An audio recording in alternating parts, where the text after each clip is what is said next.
Good day, mga classmates. So, welcome to our subjects or class in differential equations.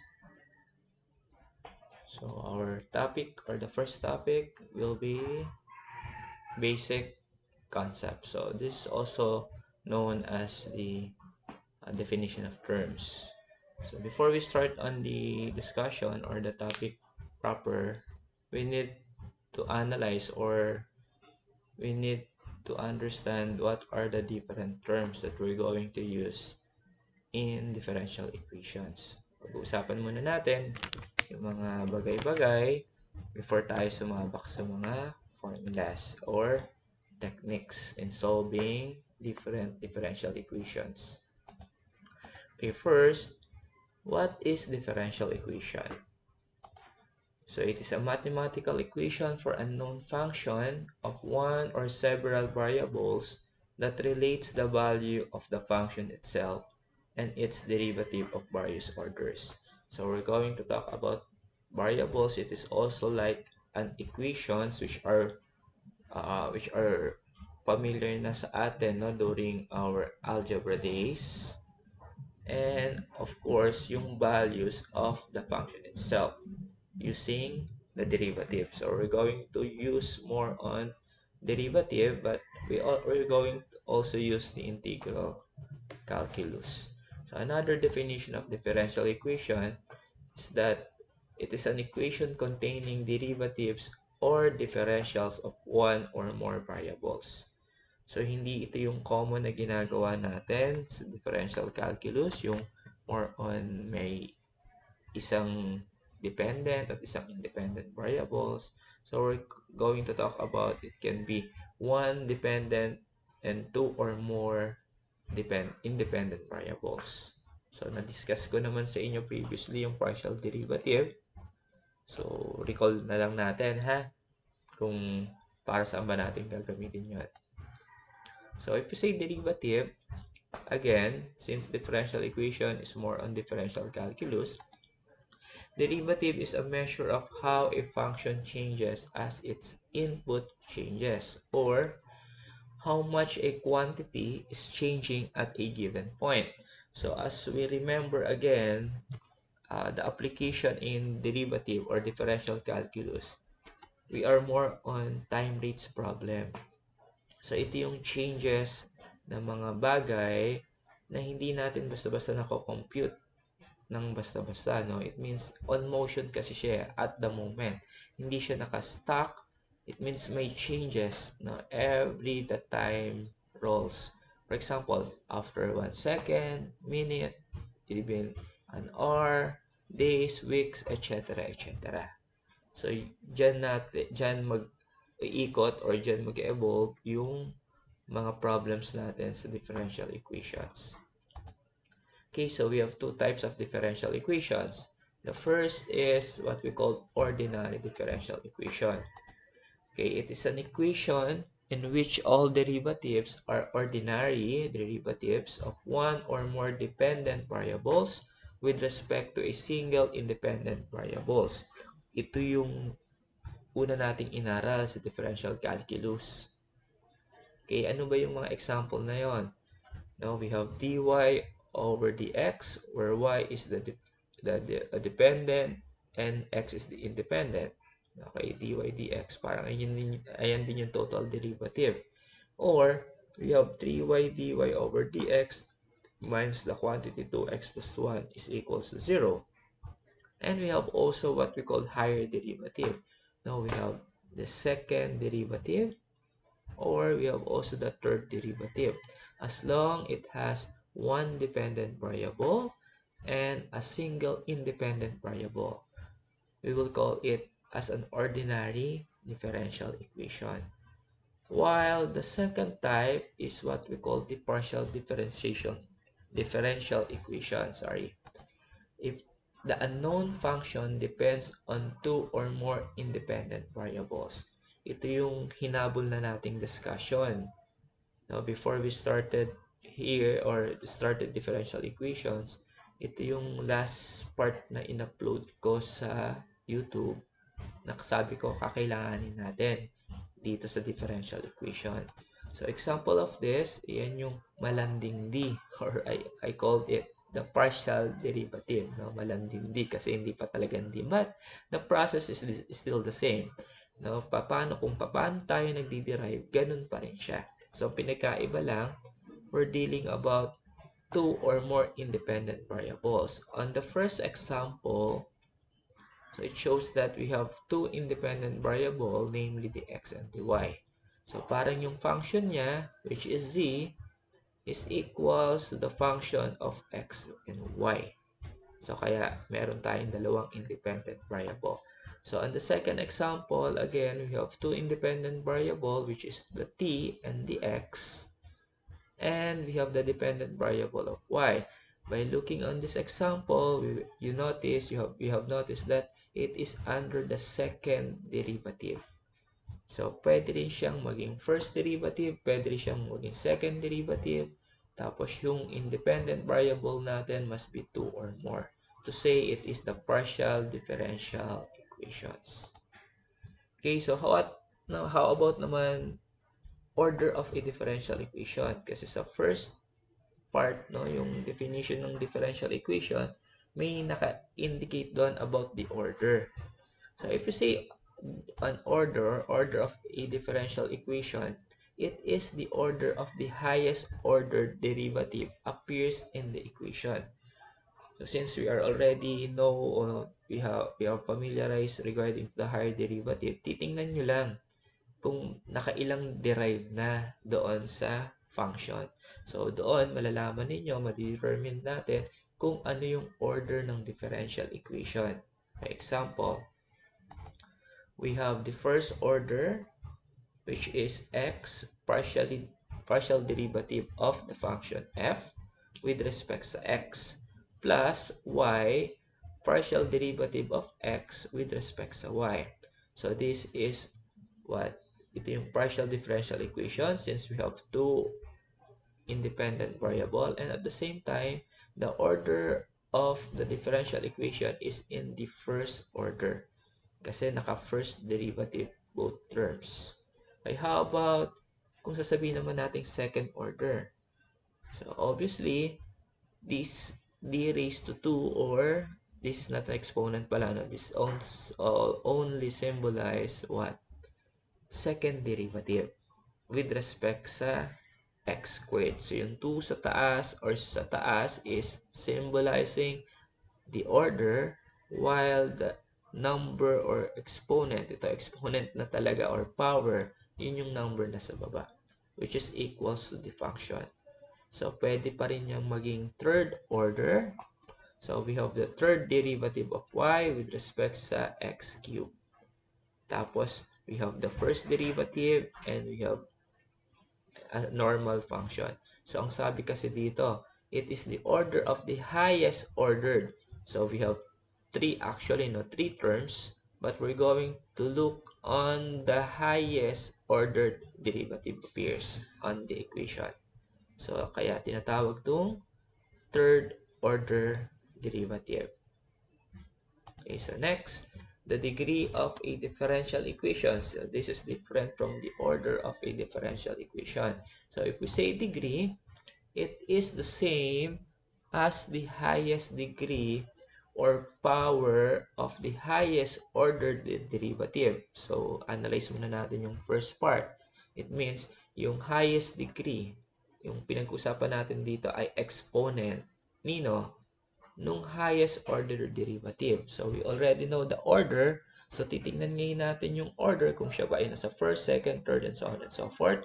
At kung sino may pinaka-highest na order derivative sa mga terms, titingnan ngayon natin kung ano yung degree niya. So, degree is just the power. So, after the equation has been rationalized and cleared of fractions with respect to all derivatives. So, hindi basta-basta titingnan lang natin. After nun, ay, ito na yun, no? Third order kasi to ang exponent niya, hindi yung number of times na dinerive, ha? Ang exponent niya ay nasa second. So, titingnan ko, nasaan ba yung highest order derivative? Nasa first term ba? Second term? Third term? So, halimbawa, nasa first term, ay nasa first term yung third derivative. Tapos, titingnan mo kung ano yung exponent niya or power nasa second. Okay, hindi basta-basta ganun ang gagawin. Ang sabi, after the equation has been rationalized. If we say, after the equation has been rationalized and clear of fraction, so wala na dapat fraction, rationalize means nakasimplified or nakareduce sa lowest term. Okay, kung tatandaan nyo, lagi ko sinasabi, yung problem itself, no, is simplified nyo muna. Either sa simula, simplify mo muna, reduce sa lowest term para madali ma-solve. And of course, yung pinaka-final answer. No, kaya hindi talaga pwedeng hindi tayo matuto ng simplification or pagre-reduce ng isang expression or equation into its lowest term. So, kailangan natin malaman. So, again, the degree of a differential equation, it is the same as the highest degree or power of the highest order derivative after the equation has been rationalized and cleared of fractions with respect to all derivatives. Okay, example of this. So we have the first degree order. Oh, sorry, first degree not order. Pero first order na rin to, no? Kasi we have partial derivative of f with respect sa x and partial derivative of f with respect sa y. So this is the order by looking on it. So wala na naman tong isi-simplify, no? Naka-reduce na yan sa lowest term. Wala ring fractions na involved. So by looking on the derivative, okay, first order siya. Tapos may exponent ba tayo nakikita? Wala. So actually this is first degree, first order. So hindi na natin nilalagay pa yung first order kasi pinag-uusapan lang natin is degree. And since ang order din niya nasa first, kaya it can be said o say as first degree. Okay, how about yung second example? So by looking on the equation, so the degree of the exponent, so check natin. So ito nasa third degree, third order, no? Kasi third derivative, yung first term. Yung second term naman, nasa first order din siya.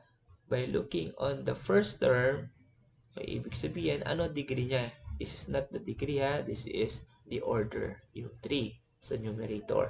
So, pag ito in-enclose nyo sa parenthesis, ang exponent pa rin niya na sa labas ay 1.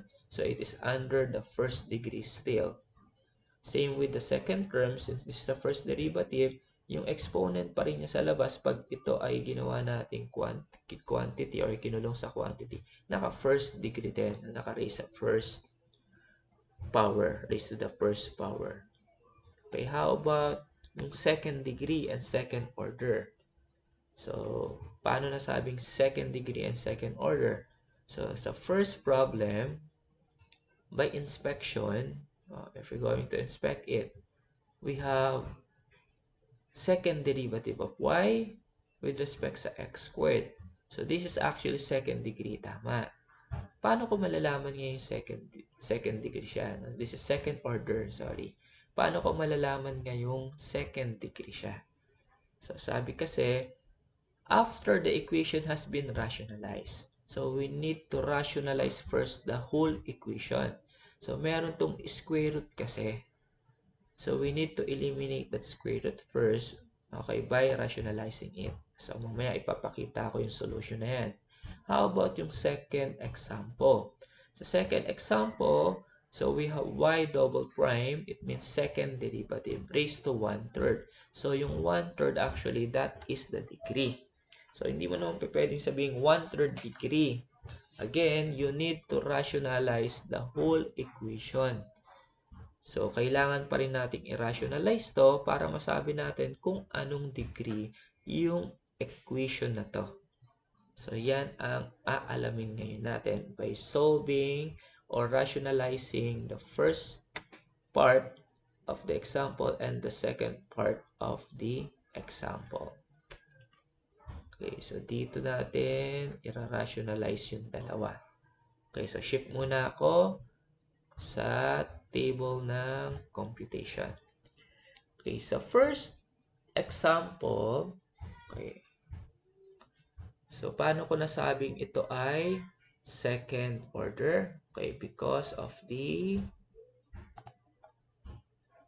yung number, okay, written sa derivative na second order. So, this is the order. Okay, order pertaining to the highest derivative. Okay, ito naman actually is exponent. Okay, kaya dx squared. Pero hindi mo masasabing, sir, ito na yung degree. No. Kailangan nagmamatch itong dalawa. Okay, so we need to simplify or rationalize first to know anong degree merong itong second order. So, rationalizing it, may balik ako dito sa problem. So, yung d squared y over dx squared equals to the square root of 1 plus the quantity dy over dx raised to 4. So, we need to rationalize, tanggalin natin yung square root. So, paano matatanggal yung square root?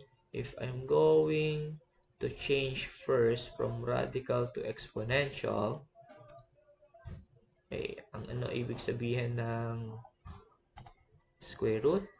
So, it is also an exponent, but exponent na fraction. So, we have 1 plus dy over dx. Oops. Triangle siya.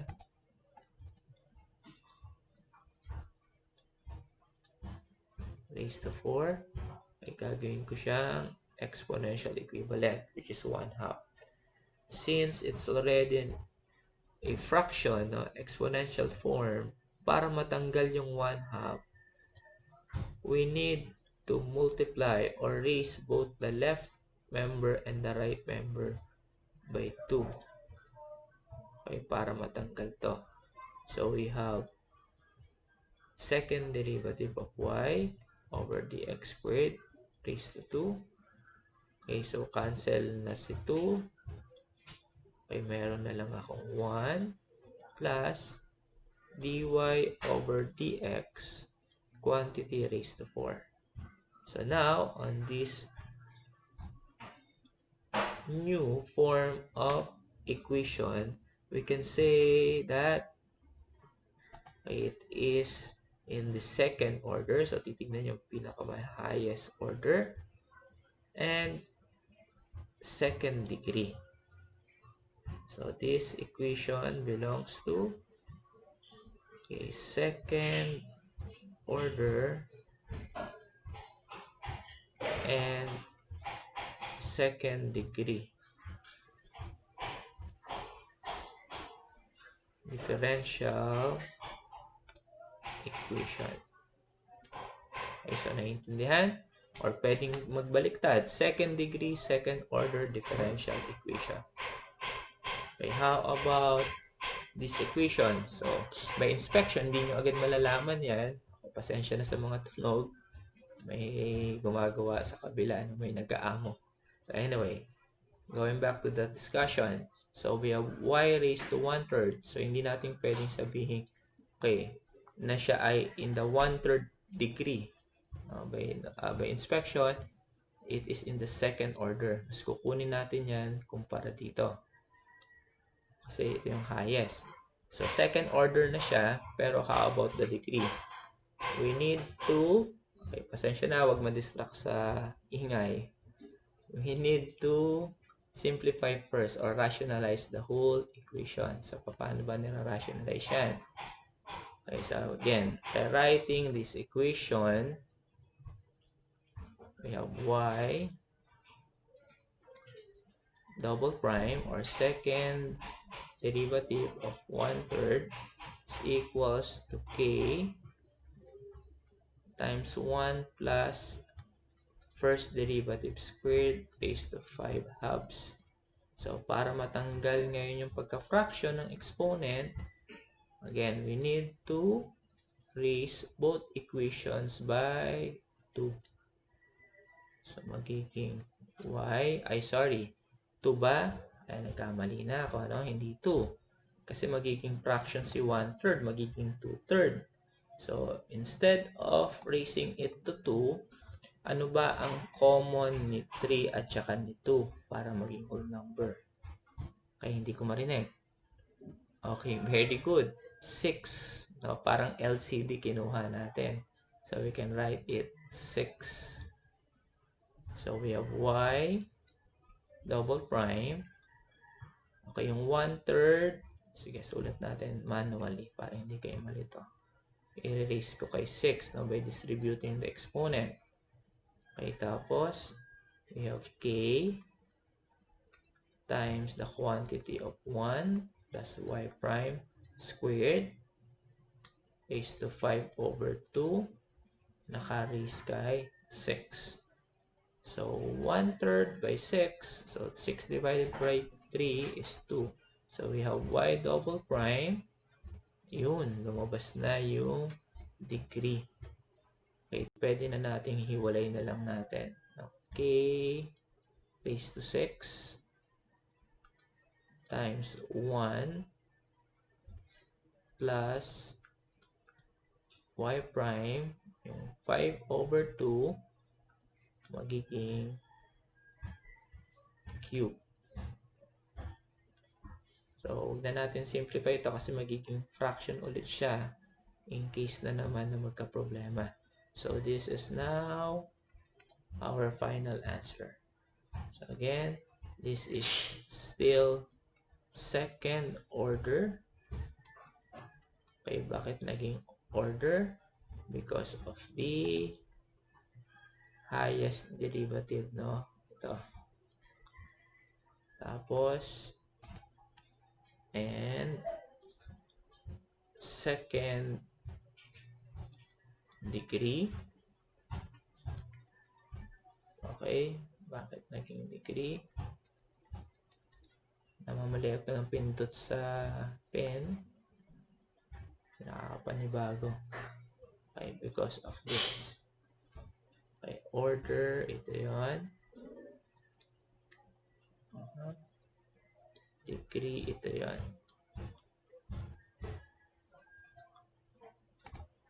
Differential equation.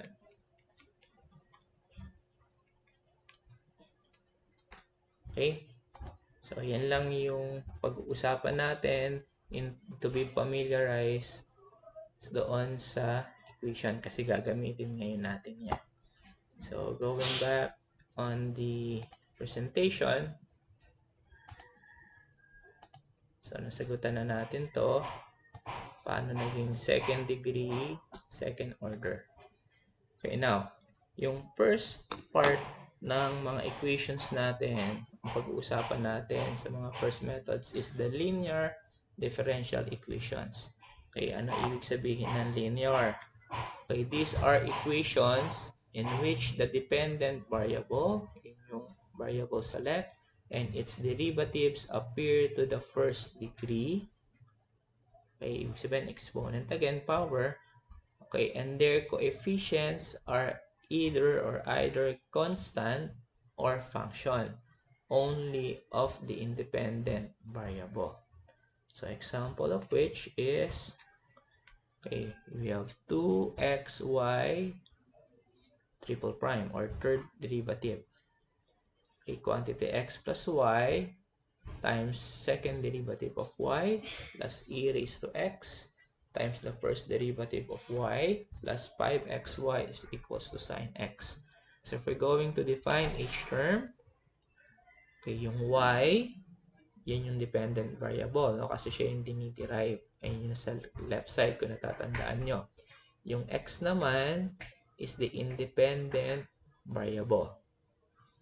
Okay, again, yung y na ginawang first derivative, second derivative, third derivative are all raised to the first power.